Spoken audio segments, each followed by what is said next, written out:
शिवागंकार ये हुआ था कि हम ही सबका भरण पोषण करते हैं। वो काम करवा रहा था। समर्थ रामदास जी महाराज कहते इस पत्थर को हटवाओ, तो पत्थर को हटवाया तो उसके अंदर में एक मेढक निकला, बेंग का। इसका भी तो भरण पोषण तुम ही ना करते हो। पैर पकड़ लिया, हुजूर गलती होगी। अरे सबके भरण पोषण करने वाले परमात्मा हैं, परमात्मा करते हैं, तो तुम बीच में मीडिएटर कहाँ से आ गए?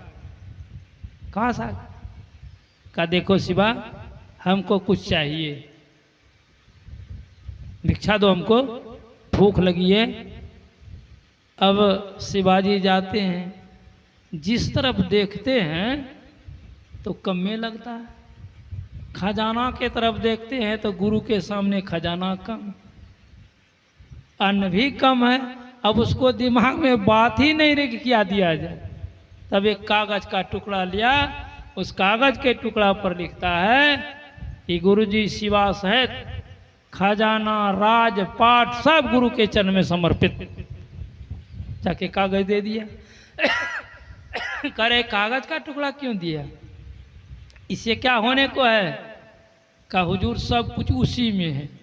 का तो पढ़ो, तो पढ़ा। शिवा सहित सारा राजपाट खजाना गुरु के चरण में समर्पित, सब समर्पित। का तब तो सब मेरा राज हो गया। का जी सब आपका हो गया। का तुम एक काम करो, जब मेरा हो गया तुम क्या करोगे? तुम क्या करोगे? जो मैं कहूँगा मानो, का हो जो मानूंगा। अब वो राजपाट का इसका संचालन करो। का नहीं सरकार, ये आपका हो गया, हम दान दे दिए, हम इसका संचालन नहीं करेंगे। का मेरे आदेश का भी पालन नहीं करोगे? मेरे आदेश का भी पालन नहीं करोगे? का जी, का राजपाट सब मेरा हुआ, लेकिन मैं तुमको आदेश देता हूं कि तुम संचालन इसका करो। देख लीजिए, सब कुछ समर्पित किया तो गुरुजी ने किया, लिया सब उसी को दे दिया और उल्टे संसार में नाम फैला दिया।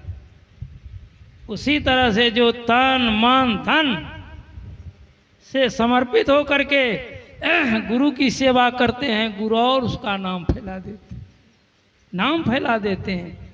आज शिवा का नाम संसार में फैला हुआ, गुरु भक्त की गिनती में आ रहा है। उस समय तो और कोई होगा, उसका क्यों नहीं आ रहा है? इसीलिए जो तन मन धन से समर्पित होकर के साधना करते हैं, गुरु की उन पर विशेष कृपा होती है और उसका कल्याण करा देती, कल्याण करा देते हैं। इसलिए हम लोगों को ऐसा गुरु महाराज कह रहे हैं। अरे सबसे बड़ी बात तो यही है, कभी सामने के मोक्ष मूलम गुरु कृपा। मोक्ष का मूल क्या है? गुरु की कृपा है। गुरु के कृपा से बिना किसी को मोक्ष मिल सकता है? नहीं मिल सकता। जब तक गुरु की कृपा नहीं होगी तब तक नहीं होगा। जब गुरु की कृपा हो जाएगी तब। गुरु नानक देव लिखते, हसन दिया, खेलन दिया, पैरन दिया, अब बीचे हो बे मुक्ति। हंसते खेलते सब काम करते मुक्ति मिल जाती है। इसलिए लोग गाते भी हैं, जिन पर सतगुरु पियबा राजी हो जीतल कै बाजी ना। जिन पर सतगुरु राजी हो जाते हैं वो बाजी मार देते। तो गुरु कैसे प्रसन्न होंगे, इसके लिए न करना चाहिए। तो गुरु उन्हीं पर प्रसन्न होते हैं जो नियमानुसार उनके आदेश का पालन करते हैं, सत्संग ध्यान करते हैं, सुचाचार सदाचार का पालन करते हैं, शिष्टाचारी होते हैं। उनके ऊपर उनकी कृपा होती है और उनको सफलता मिलती है। जब सफलता मिल जाएगी तब कहना ही क्या। जिनको सफलता मिली है उन्होंने ही बताया है किस तरह से साधन कीजिए तब होगा, और नहीं तो अपने मन से करेंगे। चलो भाई तीर्थ में धाम में मुक्ति मिल जाएगी, तो मिलेगा? नहीं मिलेगा। कबीर साहब के पद में सुन, दूर दूर ढूंढाए मन लो भी, अब मिटाए न गर्भ तरासा, साध संत की करे न बंदगी, कटे कर्म की फांसा। साध संत की बंदगी मतलब क्या? प्रणाम बाबा, ये भी बंदगी है। मिले तो दंडवत बंदगी, अब पल पल ध्यान लगाए। असली बंदगी तो वो है, वो कीजिए, पल पल कीजिए, तब आपको सफलता मिलेगी। साध संत की करे न बंदगी, कटे कर्म की फासा, सत कहे सतगुरु को चिन्ह सत नाम विश्वासा। कहे कबीर साधन हितकारी, हम साधन के दासा। साधन के हित में है, जो साधन करेंगे उनको होगा, और जो साधन नहीं करेंगे। ब्रह्मलीन पूज्यपाद श्रीधर दास जी महाराज कहते थे, अरे जो साधन करने वाला मिलेगा ना, तभी मैं बूढ़ा हो गया उसको भी मैं कमा करके खिलाऊंगा। साधन करने वाला होना चाहिए, उसके लिए तो सब लगे रहते हैं। हम लोगों के जैसा लोग मिले था साधन के नाम पर आलस करने वाला, तब क्या होगा? तब कुछ नहीं। जिन्होंने किया है बड़ी तत्परता के साथ किया है, दृढ़ता के साथ किया है, तब उनको मिला है। पढ़िए संत महात्मा को, जीवनी को, तो कितना कष्ट, कितनी कठिनाई उनको हुई है। इसीलिए गोस्वामी जी भी लिखते हैं, रघुपति भक्ति करत कठिनाई। एक ही बात है, मोक्ष प्राप्ति कहिए, परमात्मा की भक्ति कहिए, बात एक ही है। रघुपति भक्ति करत कठिनाई, कहत सुगम करनी अपार, जाने सो जेही बन आई। जानता कौन है? जिनका बन गया।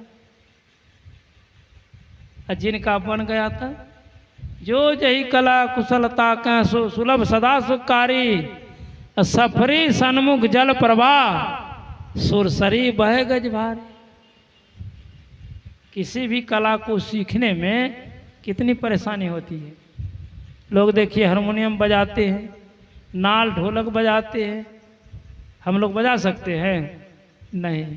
क्यों? सीखबे नहीं किए। और जो सीख लिया है वो देखिए बड़ी बड़ी सभा में जाकर एकदम भीड़ जाता है, तो सुख नहीं लगता है? उस काम से उसको सुख लगता है। वही गोस्वामी जी कह रहे, काम तो कठिन जरूर है, कहत सुगम करनी अपार, जाने सो जही बनी आई। वही जानता है जिनका बन गया है।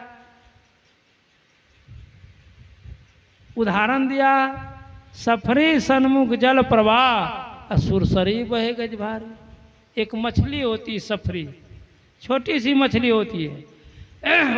वो मछली जब से जल पर जन्म लेती है, जल में विपरीत दिशा में जाती है, भाटा से सिरा के तरफ जाती है, छल छल कल कल करते करते उसको कोई परेशानी नहीं। अब उसी जगह मोटा शरीर वाला हाथी को हिला दीजिए, वो किलोमीटर बह जाए। उसी तरह से उदाहरण दे रहे हैं गोस्वामी जी कि ये सूरत रूपी मछली यदि अभ्यस्त हो जाएगी ना, तो भाटा से नीचे से ऊपर की तरफ जाएगी, पिंड से ब्रह्मांड की तरफ जाएगी, कोई परेशानी नहीं, कोई दिक्कत नहीं। और जब अभ्यास नहीं करेगा तो फिर संसार में पिंड में बह जाएगा और कल्याण में चला जाएगा। इसीलिए ऐसा कहते हैं। थोड़ा प्रयास करने में तो दिक्कत होती है। जिनकी सूरत बन गई उनको कोई दिक्कत है? आंख बंद किए सीधा ऊपर चढ़ गए, कोई परेशानी नहीं है। और जिनकी सूरत अभी नहीं चढ़ी है तब देख लीजिए, अनुभव की बात है, कहाँ से कहाँ भस करके लोग चले जाते हैं। इसलिए संत महात्मा लोग हम लोगों को संबल देते हैं, प्रोत्साहित करते हैं कि होगा, निश्चित होगा। हतोत्साहित होने की कोई जरूरत नहीं है। थोड़ा प्रयास करो, थोड़ा अभ्यास करो, आगे बढ़ो, बढ़ते जाएंगे बढ़ते जाएंगे तो आपका काम बनेगा। करते करते क्या कहे, सकल दृश्य निज उदर मेली, सोवै निद्रा तज जोगी, सोई हरिपद अनुभवई परम सुख, अतिशय द्वैत वियोगी। सकल दृश्य निज उदर मेली, इसका मतलब जो जोगी लोग होते हैं ना, अपने आप में समेट करके वो सोते हैं। सोते नहीं, अचेत नहीं होते हैं, जगे रहते, अंदर में सचेत रहते, निद्रा तजी, नींद को छोड़ करके सोती। मुझे एक बार देखने का मौका लगा, हमारे गांव में परबत्ता में परम पूज्य बाबा श्री शाही स्वामी महाराज का पदार्पण हुआ था। मैं अपनी आंखों देखी बात बता रहा हूँ। अब बाबा एकदम खर्राटा लेकर के सो रहे, जैसे हम लोग नहीं ठर्रा लेते पर ऐसे सो रहे थे। हम और मेरा एक साथी था जिसका नाम था जयकांत मंडल, दोनों पंखा झेल रहे थे। उसी समय एक माई आई, अब प्रणाम की, अब प्रणाम करके निकल गई। गेट के बाहर भी नहीं हुई थी, एक पैर बाहर एक पैर अंदर। तो मेरे मन में बात आई कि साधु महात्मा को सोए में प्रणाम करने से कोई फायदा नहीं, कोई फायदा नहीं, क्योंकि जब तक उनकी दृष्टि नहीं पड़ेगी तब तक लाभ नहीं हो। ये मेरे मन की बात।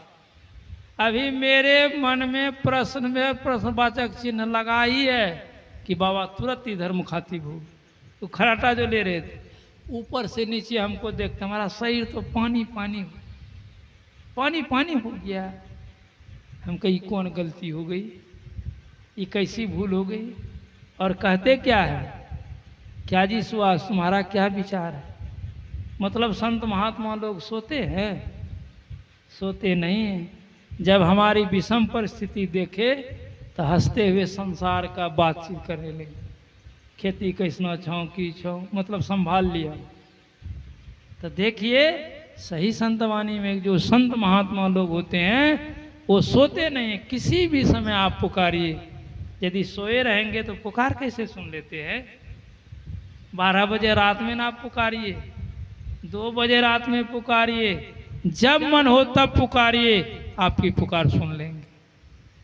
इसलिए गोस्वामी जैसा कह रहे हैं, सकल दृश्य निज उदर मेली सोवई निद्रा तज जोगी, सोई हरि पद अनुभवई परम सुख अतिशय द्वैत वियोगी। वहाँ जो चले जाते हैं वो परम सुख का आनंद लेते हैं, आनंद करते हैं और उनकी द्वैतता खत्म हो जाती है, द्वैतता समाप्त हो जाती है। इसलिए संत महात्मा लोग हम लोगों को इस तरह की साधना करने के लिए बतलाते। जीते जी साधन करेंगे, करते जाएंगे, काम बनेगा। जितने भी संत हुए हैं सबों ने ऐसा ही कहा। ऐसा नहीं कि किसी ने कुछ कह दिया, किसी ने कुछ कह दिया, ऐसी बात नहीं। सबों ने यही कहा है। इसी तरह से जीव कर्म बंधन से छूटता है। जीते जी जीवत छूटे देह गुण, जीवत मुक्ता हो जीवत काटे कर्म सब, मुक्ति कहावे सो। जीते जी कर्मंडल से ऊपर उठ जाए। जब तक कर्मंडल में रहेंगे कोई भी उसको कर्म का फल भोगना। यदि आप भोगना नहीं चाहते तो कर्मंडल से ऊपर उठ जाइए। कर्मंडल कहाँ तक है? संत लोग बतलाते हैं कर्मंडल कहाँ तक है, महाकारण तक बतलाते। वहाँ तक रहेंगे तो कर्मफल भोगना पड़ेगा, उससे आगे चले जाएंगे कर्मफल से बच जाएंगे। इसलिए संत महात्मा लोग कर्म करते हुए भी निष्कामी होते हैं। एक बार गोपियम सब ने विचार किया, चलो गुरुजी का दर्शन करने के। कहा चलो, तो कुछ पकवान बना लिया, कुछ पकवान बना लिया और चल दिया। तो जमुना में तेज लहर, तब क्या होगा? तो चली गई सब कन्हैया के पास। कहा कन्हैया हम लोग गुरुजी का दर्शन करने के लिए आ रहे हैं, लेकिन जमुना में इतना तेज लहर है, इतना उफान है कि जाना बड़ा मुश्किल है।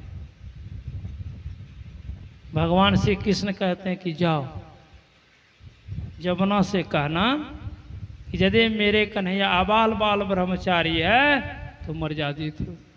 अब तो सब एक दूसरे का मुंह देखने लगे। पागल तो नहीं हो गया? अपने आप को आबाल बाल ब्रह्मचारी कैसे बता रहा है? ये हम लोगों के साथ में रास रचाता है, अटखेलियाँ करता है, पता नहीं क्या क्या करता है, अपने को आबाल बाल ब्रह्मचारी कह रहा है। लेकिन उस समय तो दुख में थी। कहा अच्छा चलो नहीं, जमुना मर जाती तो नहीं होगी, तब इससे आके हिसाब पूछेगा।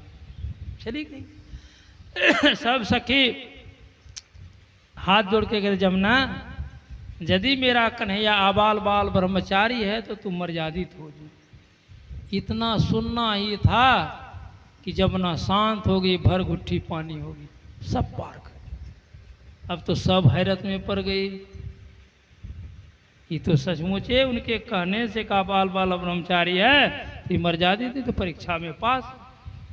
वहां गई, प्रणाम की दुर्वासा जी को, और सब पकवान चढ़ा। पता नहीं दुर्वासा जी कब से मूड बना के बैठे थे, शुरुए कर दी। खाते खाते सब खा गया, इतना भी नहीं छोड़ा। ये लोग तो ताकती रह गई।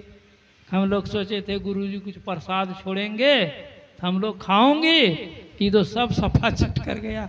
अब क्या करो, तो मने मन इशारा के अब चलो। तो दुर्वासा जी से कहते गुरुदेव अब हम लोग जा रहे हैं। कहा जाओ। जैसे ही किनारे पर आती है तो फिर जमुना की वही स्थिति। जमुना में उफान, तेज लहर, सब कुछ। अब क्या होगा? का उस पार में तो कन्हैया था, इस पार में गुरुजी है। चलो फिर गुरुजी के पास। सब चलेगी दुर्वासा जी के पास। का तुम लोग लौट गई? का गुरुदेव जमुना में इतना उफान उठ गया है, तेज लहर है कि पार जाना बड़ा मुश्किल है। अच्छा अच्छा, जाओ तुम लोग एक स्वर से कहना कि यदि हमारा गुरुजी कुछ नहीं खाते हैं, पानी भी नहीं पीते हैं, तो तुम मर्यादित हो जाओ। अब तो एक दूसरे का मुंह देखने लगी सब। झूठ की भी एक सीमा होती है। हम लोग जितना आए सब घट कर गए, इतना सा भी नहीं छोड़े। कहते नहीं खाते हैं, झूठ की भी एक सीमा होती है। लेकिन हिम्मत किन की थी इनके सामने बोलने की? कहा चलो ना, कन्हैया सब कुछ करते, अबाल बाल ब्रह्मचारी, तो हो सकता है वो मर्यादित हो गया जी, मर्यादित हो जाए। सब लोग आए और वहाँ हाथ जोड़ करके सभी जमुना से कहने की जमुना, यदि हमारे गुरु महाराज कुछ नहीं खाते, निराधार, पानियों नहीं पीते हैं, तो तुम मर्यादित हो जाए। इतना सुनना था कि जमुना मर्यादित हो गई। अब पार हो गई, अब सबका माथा नोचने लगा। ये गुरुजी चला मिल करके तो हम लोगों का दिमागे खराब कर दिया। ये हम लोगों के साथ में रास रचाने वाला, अटखेली करने वाला अबाल बाल ब्रह्मचारी, ये कुंटल का कुंटल खाने वाला निराधारी, इससे अन्याय क्या होगा? कहा चलो इसका समाधान तब कन्हैया के पास में होगा। चले। कहा कन्हैया तुम और गुरुजी ने मिलकर के हम लोगों का माथा खराब कर दिया। क्या हो गया? कहा क्या हो गया है? तुम सब कुछ करने वाले, हम लोगों के साथ में हटखेलियां करने वाले अबाल बाल ब्रह्मचारी, गुरुजी या कुंटल का कुंटल खाने वाले निराधारी। का पहले ये बताओ कि हम परीक्षा में पास हैं कि फेल, तब बात करना। का नहीं, परीक्षा में तो तुम पास हो। क्योंकि जैसे ही मैंने कहा कि जमुना यदि मेरा कन्हैया अबाल बाल ब्रह्मचारी है तो तुम मर्यादित हो जा, तो सुनते शांत हो गई। परीक्षा में तुम फर्स्ट डिवीजन से पास। कहा गुरुजी कुंटल का कुंटल खाने वाले, उनके बारे में कहा कि यदि गुरुजी निराहारी है, पानी तक भी नहीं पीता, तो मर्यादित हो जा, तो भी मर्यादित हो गया। तो गुरुजी चला दोनों परीक्षा में पास। कहा यही तो दिमाग खराब की बात है ना। भगवान श्री हंसते कहते सुनो, जो कर्ममंडल से ऊपर उठ जाते हैं उसको कर्म का लेप नहीं लगता है। तो मैं और गुरुजी दोनों कर्ममंडल से ऊपर है।